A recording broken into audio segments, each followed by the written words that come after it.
Já comprou todas as prendas de Natal? Lembrou-se da sua? Estamos a oferecer 40 passes anuais da Zone e um deles pode ser seu. Assine hoje até 55% de desconto e habilite-se a ganhar. Tudo em observador.pt.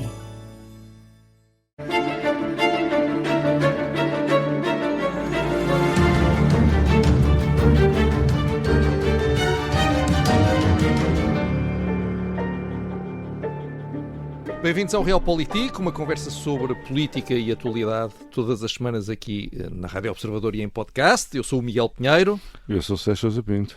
E hoje nós vamos falar sobre os limites para a transparência exigida aos políticos em campanha eleitoral. Vamos falar também sobre as divisões na União Europeia em relação à Rússia, que ficaram muito evidentes esta semana. Mas antes, Sérgio, vamos fazer um balanço dos 28 debates presidenciais. Quem é que tu achas que saiu melhor e pior disto tudo? Eu começo já por uma confissão que é de que não os vi todos. Não? Falta de profissionalismo. Já sei que tu viste isso tudo, mas eu não consegui. Eu acho que, de uma maneira geral,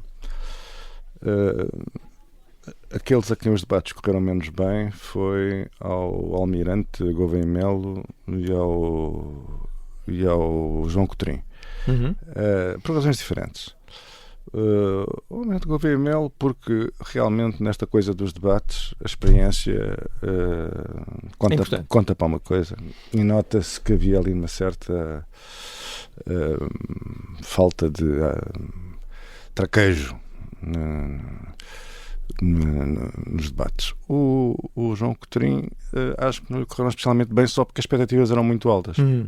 Portanto, ele é muito bom, geralmente, tem experiência parlamentar, é uma pessoa com uma cabeça muito bem organizada, com uma mensagem forte, e depois, curiosamente, não se conseguiu impor nos debates como eu acho que se poderia ter imposto. Tinha categoria para isso. Houve ali 2 ou 3 debates em que ele se perdeu na história da saúde, do Serviço Nacional de Saúde, e com o mega plano super espetacular que ele fez na Iniciativa Liberal para mudar radicalmente a saúde em Portugal, um plano que ninguém percebe, que ninguém entende, e ele achou que em 3 minutos num debate ia conseguir explicar aquilo e perdeu-se. Ainda por cima, quer dizer, numa eleição presidencial, explicar minuciosamente como é que vai resolver os problemas do Serviço de Saúde também parece um bocadinho um tiro ao lado, não é? Certo. E o último debate do Almirante? O último debate do Almirante com Marcos Mendes foi num registro totalmente diferente. Aquilo foi possivelmente o debate mais violento da série. Se tirarmos aquele espetáculo degradante de André Ventura com Catarina Martins, degradante para os dois lados. Como é que olhaste para este último debate do Almirante? Eu acho que o Almirante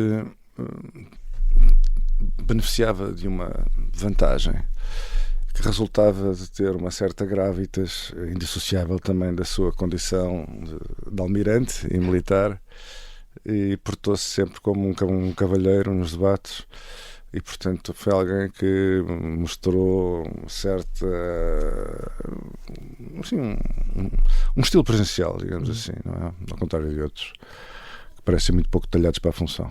E ontem aquilo não lhe correu bem, porque aquela opção pelas imputações que fazia o Luís Marques Mendes, depois não concretizadas, e uma certa agressividade excessiva, às vezes parecia que chispava de aversão ao coitado de Marques Mendes. Estava capaz de fazer justiça pelas próprias mãos. Sim, se ele tivesse ali Alcatrão e Penas. Era exatamente isso. Lá saía o Marques Mendes, todo alcatroado. E portanto, que às vezes há assim vitórias que não o são, não é? Porque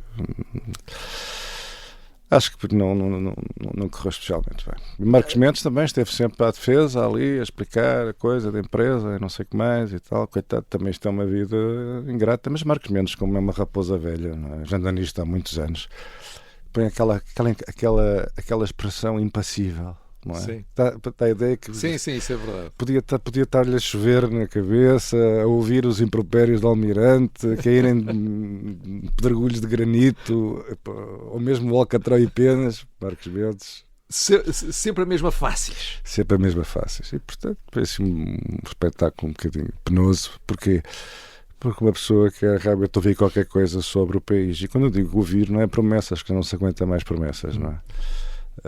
Mas uma análise sobre o país, uma ideia, olha, este país gostava que ele evoluísse desta maneira, gostava que fôssemos um país um bocadinho mais parecido, por exemplo, com a Dinamarca, a social-democracia nórdica, ou não, nós temos que seguir o modelo anglo-saxónico, um pouco na linha do que diz o Coutrinho e tal, quer dizer, uma ideia qualquer, quer dizer, nós temos que equilibrar as despesas, viver com o dinheiro que temos, ganhar eficácia na despesa para poder baixar a carga fiscal, para aliviar a classe média, para termos uma classe média. Sem classe média isto vai tudo mais cedo ou mais tarde para o buraco. Tinha um regime democrático que se aguenta sem classe média. Quer dizer, falar da situação na Ucrânia, que, aliás, o Almirante, incompreensivelmente, não levou o debate para a grande questão central do nosso tempo, que é a situação de segurança na Europa, que é uma área em que ele está francamente à vontade. E é um tema presidencial por excelência. E eu acho que se ele conseguisse contrastar a sua competência, a sua reflexão e os seus conhecimentos na área da defesa e da segurança europeia com os demais, que evidentemente percebem muito menos do assunto, tinha sido mais inteligente do que andar aqui nesta coisa de você é um lobbyista. Não Sim, sei mas o objetivo ali de facto era, para continuar a usar a metáfora, o objetivo era depenar Marcos Mendes, fazer com que Marcos Mendes saísse dali completamente já arrastado pelo chão. Tinham que ir buscar ao chão. E possivelmente houve ali um excesso de entusiasmo. Depois, quer dizer, o excesso, depois traduziu-se, o debate esgotou-se naquela coisa o Marcos Mendes dizia, mas eu fui-me embora, eu fui para o setor privado. Quer dizer, mas uma pessoa quando sai da vida pública, da vida política, e vai para o setor privado, não há mais nenhum setor para onde ir, só se fosse para o setor social e cooperativo, quer dizer, ou ia para o espaço sideral ganhar a vida, não sei, quer dizer, não sei o que é legítimo realmente pedir às pessoas. Eu acho que nós temos que encontrar, todos. Mas já lá vamos, tu vais entrar aí na parte da transparência, que é o nosso segundo tema. Espera aí, estás-te a entusiasmar. E bem, eu também me estou a entusiasmar. Mas então, Coutrinho e Gouveia e Melo pareceu que foram aqueles que saíram pior dos debates. O Coutinho Figueiredo... Gouveia e Melo acho que é um facto observável, porque o declínio nas sondagens durante esta longa maratona de debates significa que eu não estou sozinho a achar que os debates não lhe correram espetacularmente, não é? Sim, quando nós vamos olhar, se nós formos olhar para o nosso, até vou abrir aqui, se formos olhar para o nosso radar das sondagens, neste momento, Gouveia e Melo, ou seja, no Observador temos o chamado radar das sondagens, que junta todas as sondagens, enfim, e tem aqui também alguns cálculos que foram feitos pelo Luís Aguiar Conraria, que nos permitem dar uma maior valorização a algumas sondagens e menor a outras, consoante a passagem do tempo, enfim. Resumindo, é ciência. Exatamente, é isso. Não há como combater isto. E Gouveia e Melo, no nosso radar das sondagens, já está em quarto lugar, atrás de Ventura, que está em primeiro, Marcos Mendes em segundo, António José Seguro em terceiro, e Gouveia e Melo em quarto, com 15,57, e depois Coutinho Figueiredo com 14,2. Estão todos muito próximo, mas Gouveia e Melo foi dando um grande tombo à medida que o tempo foi passando. Sobre isso não há mais pequena dúvida. E quem é que saiu melhor destes 28 debates? Quem é que parece? Eu acho que saiu bem o Marcos Mendes e o António José Seguro. António José Seguro, porque como é uma pessoa muito cordata, nunca se desmancha, mantém sempre um certo nível. Depois tive alguns bons momentos, como quando se virou para o João Coutinho e disse: Vossa Excelência estava encantado com esta lei da nacionalidade, já dando incondicionalidades, deixou ali num silêncio embaraçoso. Sim, Marcos, até a mim me doeu. Aliás, até ti te doeu, não é? Pois.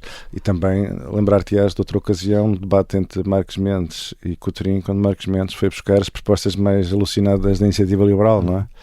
Era a privatização da Caixa. A flat tax? A flat tax, quer dizer, como é que uma pessoa se defende? A taxa única de IRS. A taxa única que acabava com toda a progressividade fiscal. Que a própria IEL já deixou cair, aliás. Que a própria IEL, mas claro. Agora passou de ter só um escalão para ter 2 ou eventualmente 3, enfim. Pronto, de qualquer maneira sempre é melhor que ter 8 ou 9, que é o que nós temos, não é? Quer dizer, 2 ou 3 não digo, mas sim, manter a progressividade, mas com um sistema mais simples e mais justo, e que deixe tratar os rendimentos do trabalho mais elevados como se fossem rendas ou mas não te parece capital. que o António José Seguro foi muito lento a apresentar-se como o candidato da esquerda, que tudo aquilo demorou muito tempo até ele se colocar no sítio onde estão os votos, que é à esquerda? Sim, aliás, uma coisa que... Sim, acho que foi lento e acho que devia ter tido logo no princípio a clara noção de que só chegaria à segunda volta como o candidato representante do bloco político e social da esquerda. E, portanto, depois na segunda volta terá que se mostrar mais abrangente. Mas a primeira volta para ele era crítico se acontecesse. E depois António José Seguro também tem uma pouca sorte, porque historicamente as coisas mudaram e já não está cá o Dr. Cunhal para pôr ordem nesta bandalheira, não é? O Dr. Cunhal na segunda volta das eleições entre Freitas e Mário Soares disse que vamos ter que engolir um sapo, mas vamos votar no Dr. Mário Soares porque a esquerda vai ganhar. Ora, toda a gente percebe que nestas presidenciais eles vão ter que engolir um sapo na primeira volta, não é na segunda. Na primeira volta é a hora do sapo. O sapo tem que ser servido à primeira volta. É o primeiro prato. O primeiro prato é o sapo. A entrada. O que é que vão querer de entrada? Sapo. Mas quer dizer, depois é engraçado, quer dizer, nenhum tem a humildade. Ninguém tem humildade. Quer dizer, Catarina Martins tem sido eu acho fantástico, porque Catarina Martins tem um propósito, é apresentar-se como herdeira legítima de Jorge Sampaio, Mário Soares. Não é incrível? Não, se a campanha fosse mais 6 meses, ainda reclamava a herança de Sá Carneiro. É uma coisa espantosa. Portanto, não sei se te lembro, não te lembras seguramente, porque tens outras coisas na vida para fazer. Mas Catarina Martins, quando era líder do Bloco, deu uma entrevista aqui na Rádio Observador, onde defendeu convictamente que o programa eleitoral do Bloco, que ela representava naquelas legislativas, era social-democrata. Pois, com certeza, exatamente. Era social-democrata. Era, exatamente. Portanto, que ia buscar, aliás, o melhor do PS e o melhor do PSD, certamente. Certamente, seguro. Não, e aos fundadores, lá está, Sá Carneiro e Mário Soares. Mas sim, a estratégia... Entre vários outros trotskistas. A estratégia de Catarina Martins sempre foi... A estratégia é a sobrevivência. Certo, mas ela queria ser uma candidata a valer mais do que o Bloco, a ser a verdadeira candidata da esquerda, agregadora da esquerda.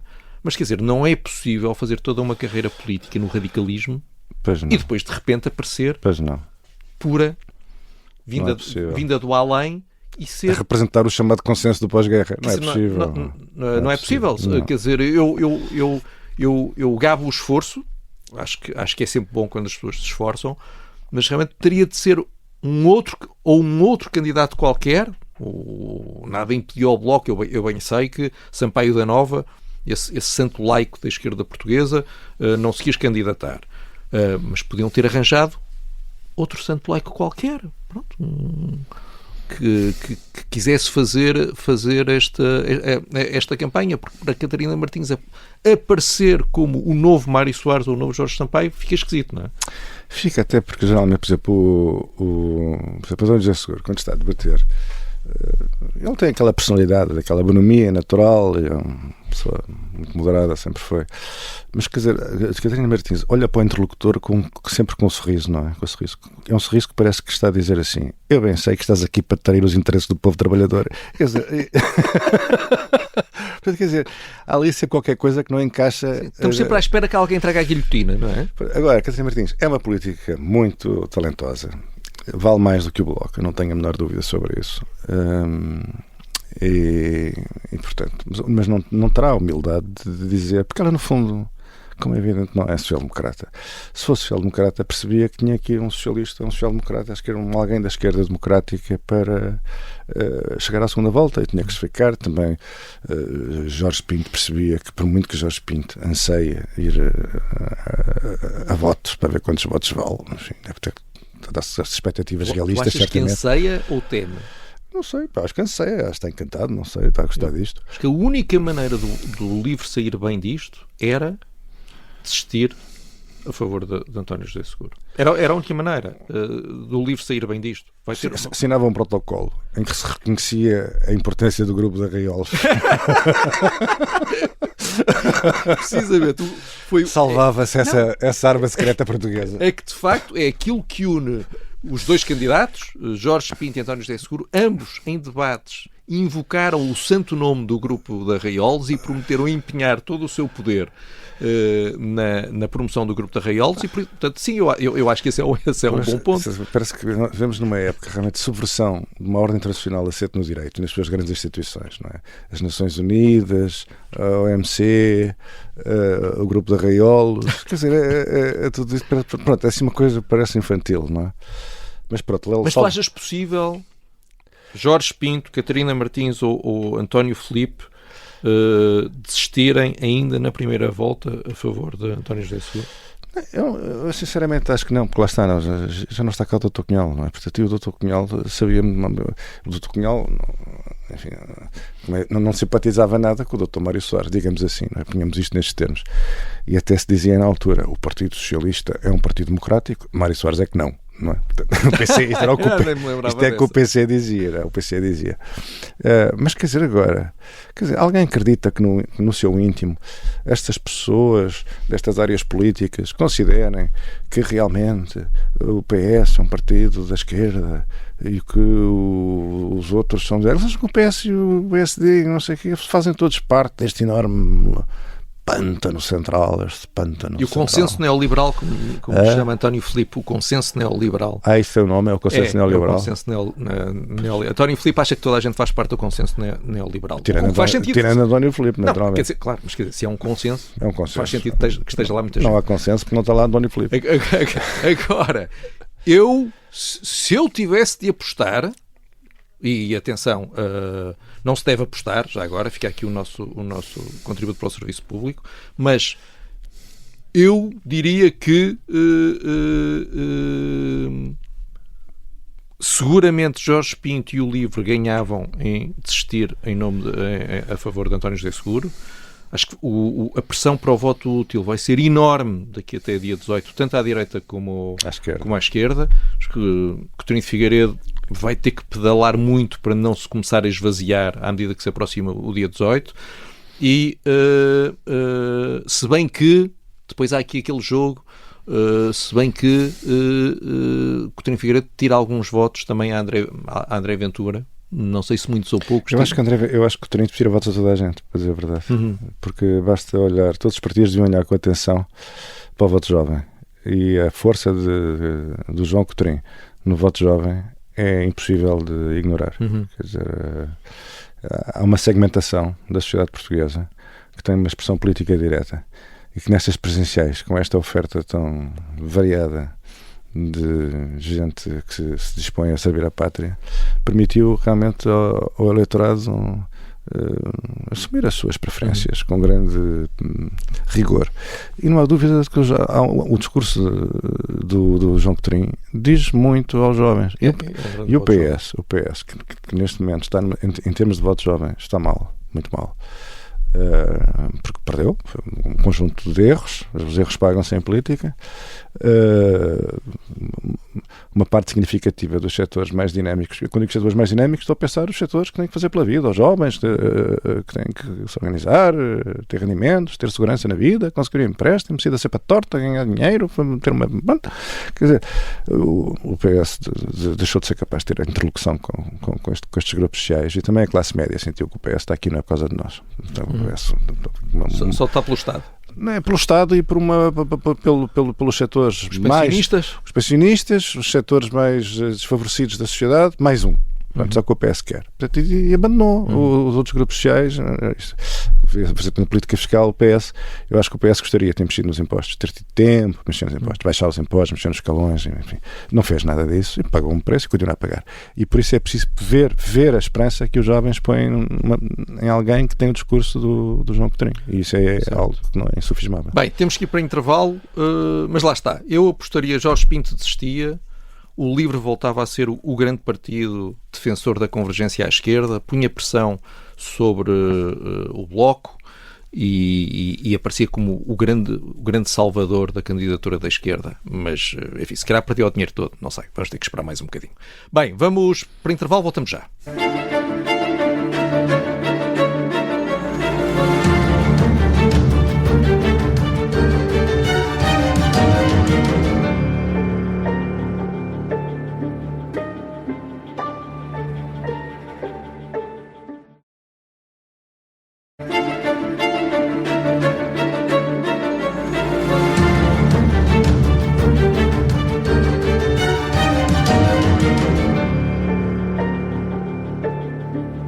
Bem-vindos de volta ao Realpolitik. Passámos os últimos dias a falar sobre a vida profissional de Marcos Mendes fora da política. Já falámos aqui sobre o debate desta semana, em que o VML lhe disse diretamente que o considera um facilitador de negócios e um lobista. Sérgio, estou há bocado dias por aí adiante a falar sobre este assunto. Agora é o momento.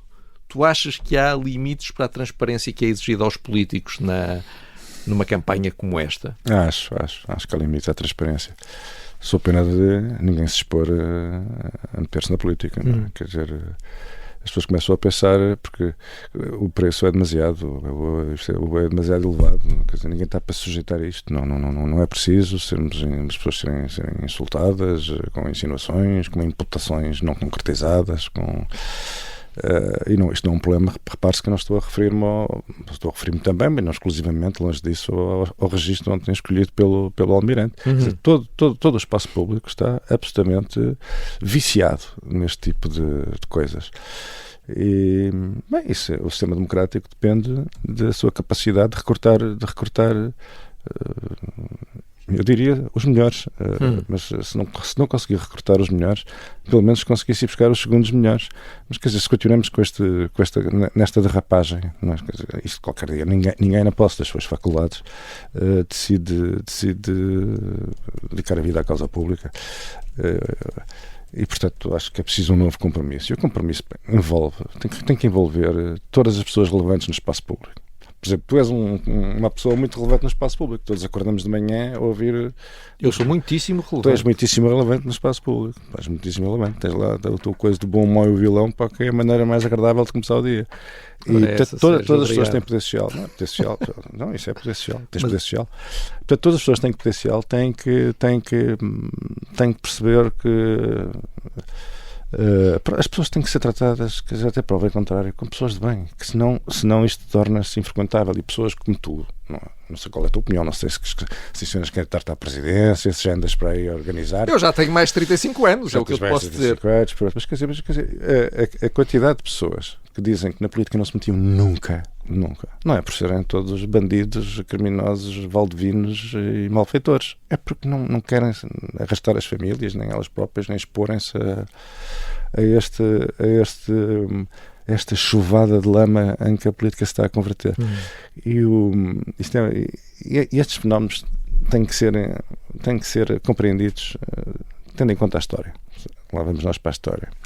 Quando nós olhamos para a decadência da democracia ateniense, já estamos a falar de há 2.500 anos atrás, quer dizer, foi assim. As democracias começam a deslizar para um lamaçal, não é? Os tópicos são sempre os mesmos. A demagogia, promessas impossíveis, tudo se pode oferecer a todos. Responsabilização.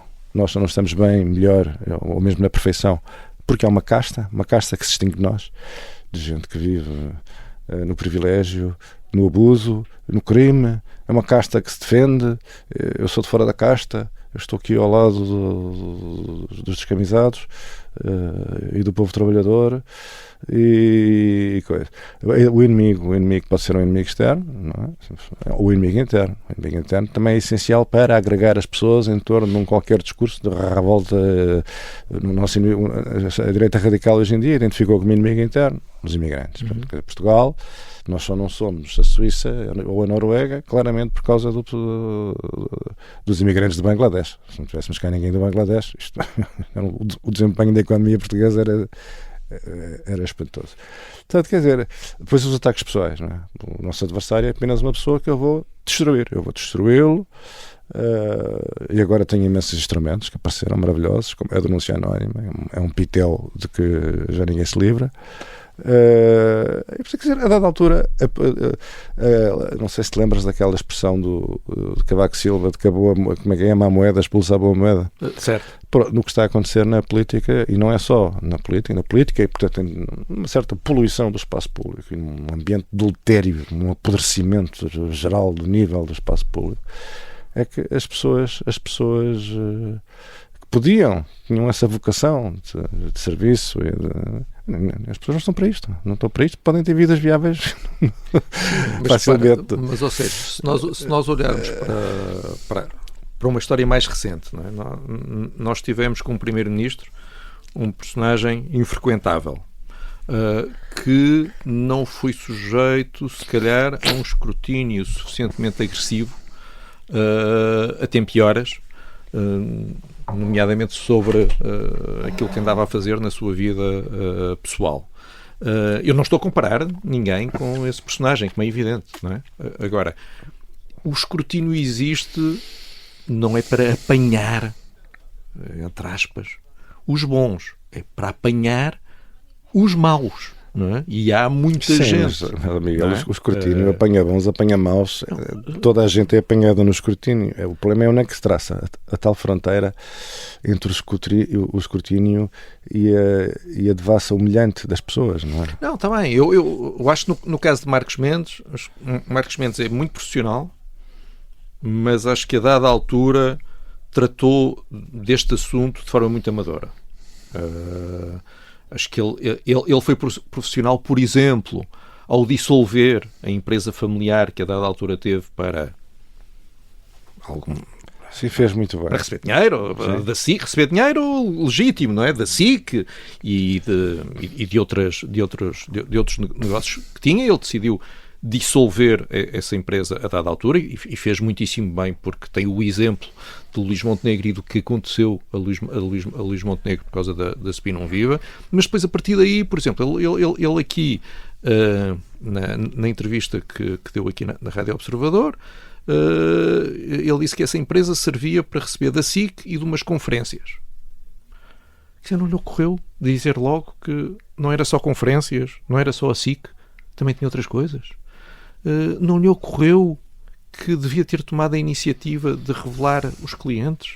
Não era evidente que a questão dos clientes se ia transformar num ponto de polémica? Não era óbvio para qualquer pessoa?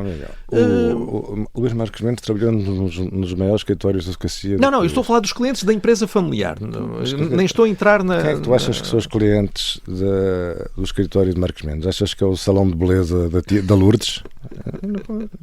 Mas eu não estou a falar do escritório de advogados. Eu só estou ainda na empresa familiar. Não é? Ele acabou por divulgar a lista dos clientes dessa empresa. Era evidente que ele ia ter de declarar a lista de clientes. Não havia dúvida, era óbvio. Qualquer pessoa... Essa parte não sei bem o que é que estás a falar, porque não sei, essa escatologia, a partir de certa altura eu vou ver... Mas então, ele tinha uma empresa familiar, que também não sei... Mas quem é que eram os tais clientes, para além das conferências e não sei o quê? Então, uma delas era esta empresa de construção civil, com a qual ele fez um contrato de apoio à internacionalização. Sim. Mesmo aí, olha, mais uma coisa amadora.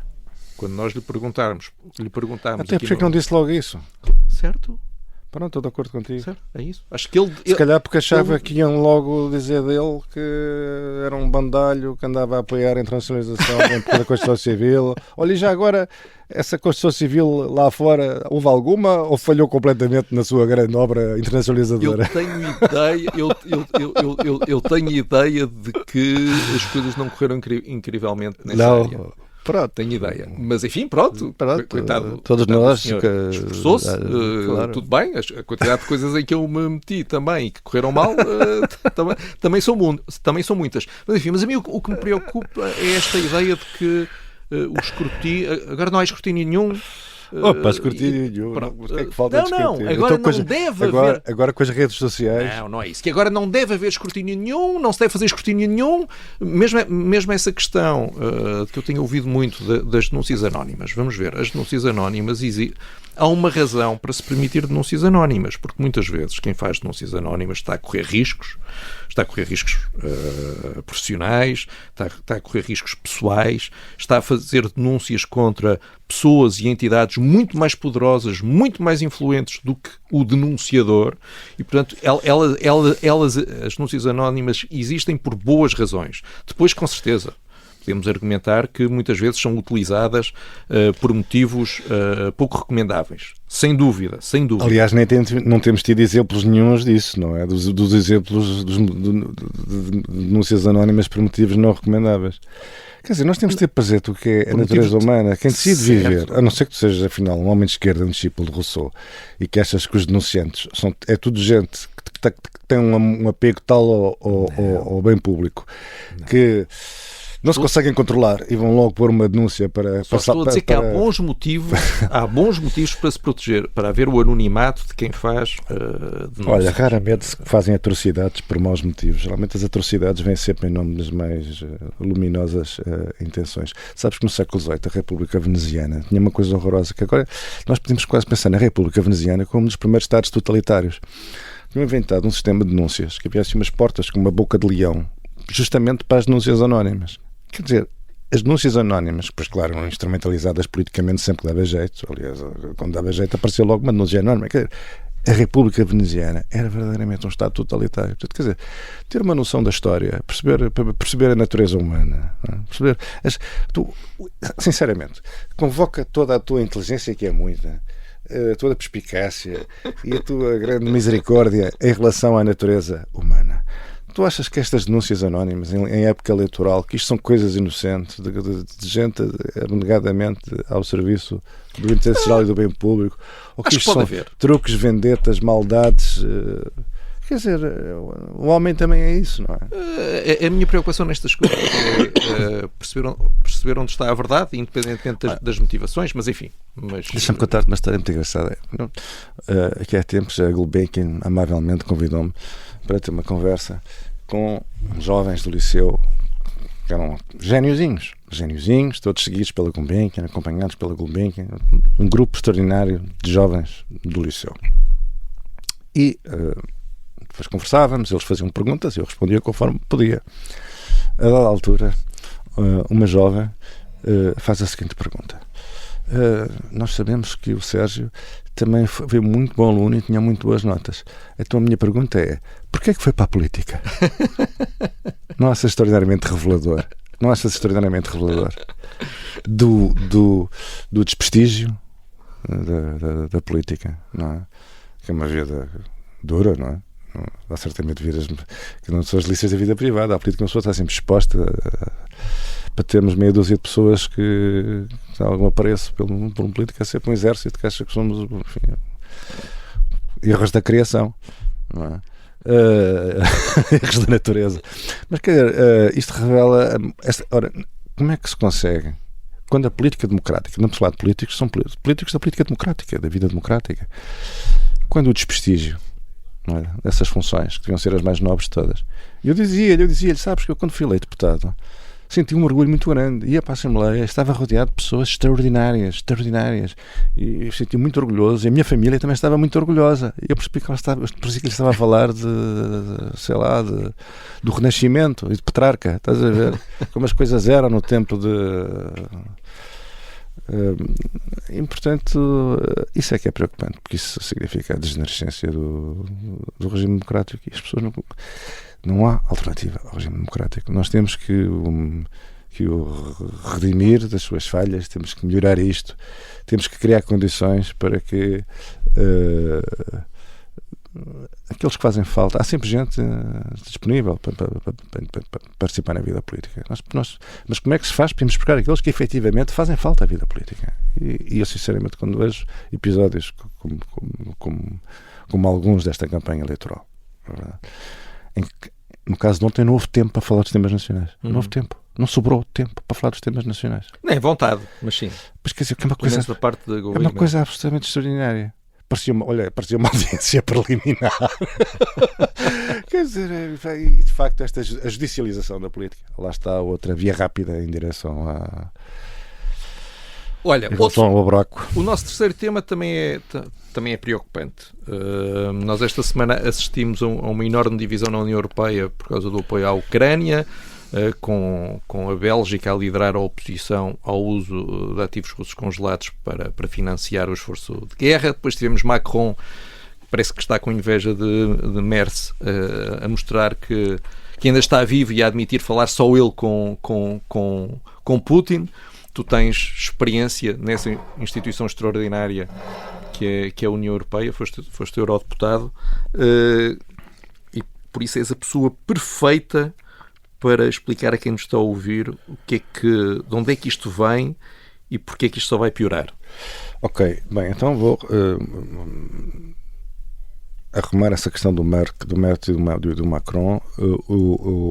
foi uma reviravolta extraordinária. Não é costume os alemães avançarem com uma proposta, que no caso era a utilização dos ativos do Banco Central russo para financiar a Ucrânia, e a França e a Itália considerarem que as propostas avançadas pela Alemanha eram se calhar precipitadas ou irresponsáveis ou pouco ponderadas. Isto não é assim que as coisas funcionam. Geralmente as propostas mais ousadas vêm da França, geralmente, ou também da Itália, e é a Alemanha que põe travões nestes entusiasmos. Portanto, a Europa está virada de cabeça para baixo. E supostamente o Merz não queria correr o risco de serem os contribuintes alemães a pagar o esforço de guerra e por isso queria usar já imediatamente os ativos russos congelados e assim, olha, depois logo se vê o que é que se faz com isto. Mas para já o dinheiro é dos russos. Pois, mas é que agora, enfim, decidiram, e bem, vão financiar-se ao mercado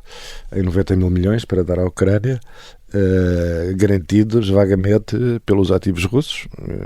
Vamos lá ver como é que isto vai acabar, se serão os ativos russos a responder por este empréstimo ou se serão os contribuintes. Mas não interessa, essa questão agora não é esta. Eu acho que a mim o que me impressiona mais no atual estado da Europa é o facto de a Europa estar a preparar-se para a guerra. A Europa está a preparar-se para a guerra.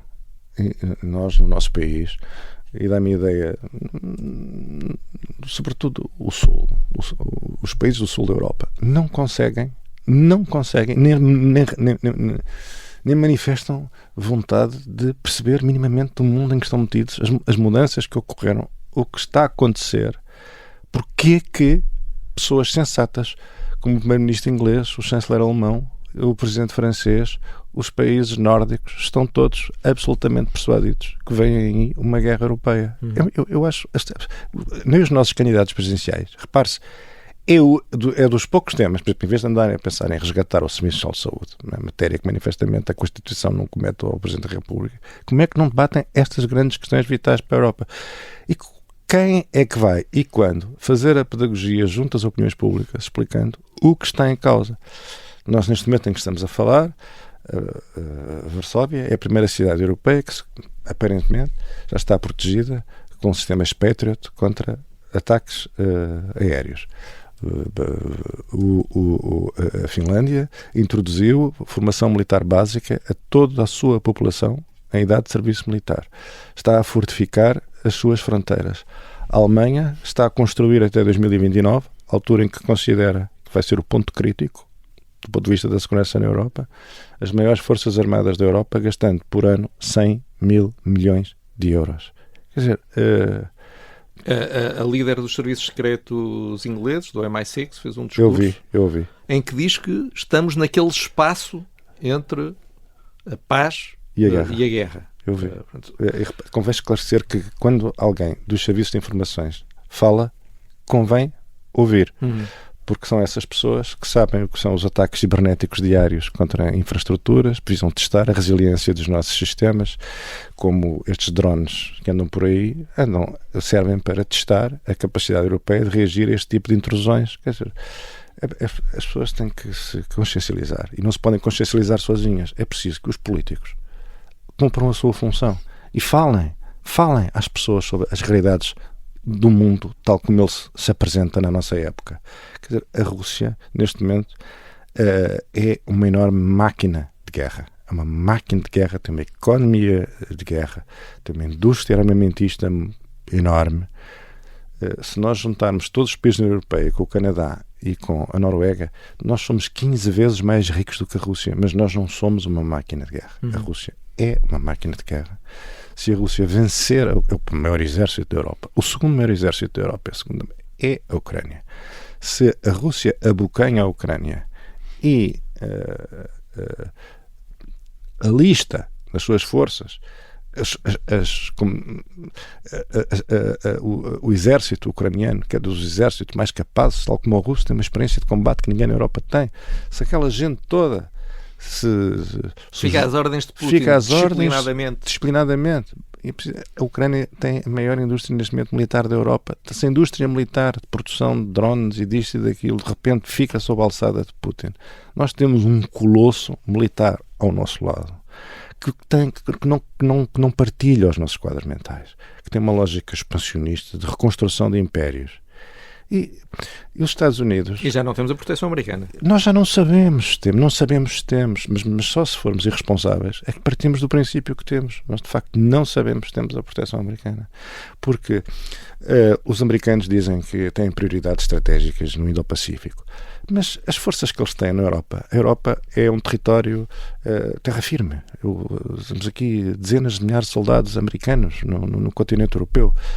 Não são essas forças que são indispensáveis no Indo-Pacífico. O Indo-Pacífico é marinha e aviação.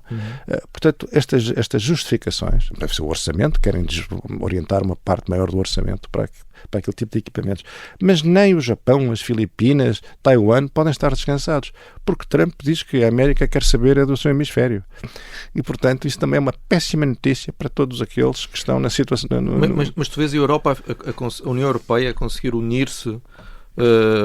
Nós temos governos claramente putinistas, como o Orbán, quer dizer, não há forma, é de facto um governo putinista. No caso da Bélgica foi mais uma preocupação. Nós não temos só isso. A Bélgica tinha um problema específico. Certo. Tinha a ver que 100 mil milhões de euros estavam num dos bancos, num fundo belga. E eles tinham, no fundo, o medo do primeiro-ministro belga era que se isto corresse mal e se a Rússia conseguisse fazer valer o seu direito àquele dinheiro, depois do dinheiro ter sido entregue à Ucrânia, serem os contribuintes belgas a terem de devolver aquele dinheiro todo. Pronto, ele não quer esse risco para a Bélgica. Aí há uma preocupação financeira contabilística. Mas há muitos governos e muitos partidos influentes pró-russos e nós estamos a um voto de distância de alguns países ficarem nas mãos, de mais países europeus ficarem nas mãos de governos, pelo menos que olham de forma, se não olham de forma simpática para a Rússia, pelo menos olham de forma colaboracionista. Como é que não olham de forma simpática se boa parte desses partidos foram financiados diretamente pela Rússia? Quer dizer, é preciso perceber que nós temos na Europa, quer dizer, a Rússia foi capaz realmente de desestabilizar politicamente a Europa. É o que está a conseguir fazer. Está a abrir brechas na NATO, como se vê na relação entre a União Europeia e os Estados. Eu sou do tempo em que a Europa queria construir, quando o presidente Macron dizia que a NATO estava em morte cerebral, queriam construir um pilar de defesa europeu. E os Estados Unidos diziam, qual pilar de defesa europeu? A defesa da Europa é a NATO que se ocupa disso. E os Estados Unidos eram contra o pilar de defesa europeu. E Portugal também nunca foi grande. Dizia que sim, mas não ajudava. Não estava especialmente interessado no pilar europeu de defesa europeu. Porque não é só isso, porque é um país do transatlântico. Quer dizer, nós somos um país das relações com os Estados Unidos e com as potências navais e do Ocidente Atlântico. E não havia uma grande utilidade dessas. Porque, quer dizer, os Estados Unidos que também... Neste momento nós sabemos que os Estados Unidos, há um conflito nos Estados Unidos, há o chamado establishment, o State Department, a tradição diplomática dos Estados Unidos que construíram a ordem jurídica e as alianças do pós-guerra, pós-1945, e existe um presidente que tem manifestamente uma grande admiração e uma relação pessoal e uma interlocução pessoal com o presidente Putin. Isso é uma evidência. A gente nunca sabe qual é a política americana que vai prevalecer. Sabemos que o presidente tem um estilo autocrático. Imagine-se que a Rússia, por exemplo, ataca um país báltico e os Estados Unidos, em vez de mandarem para cá as forças militares necessárias para contrariarem essa agressão, mandam um enviado especial do Trump para bater outra vez com Putin sobre como é que resolve o problema na Estónia, que já está 90% dominada pelas forças. Quer dizer, nós temos que assumir as nossas responsabilidades. E nós queremos o quê? A guerra? Não, nós não queremos a guerra. Mas nós, para evitarmos a guerra, nós temos que atingir um nível tal de capacidade de dissuasão que converta qualquer veleidade de uma guerra na Europa, de uma agressão vinda do lado da Rússia, como uma loucura para a Rússia. Agora, tudo isto neste momento se joga no palco ucraniano.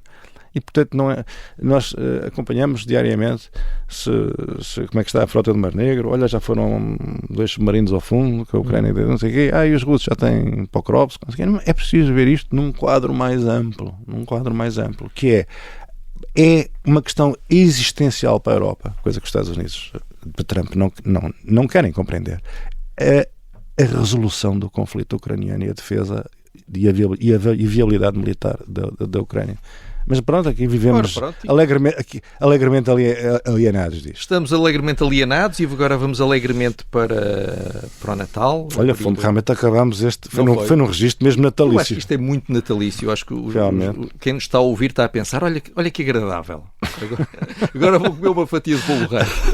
Nós voltamos na próxima terça. O programa está disponível em podcast. Na quarta pode ouvir-nos também em direto, não, pode ouvir-nos ao meio-dia na Rádio Observador.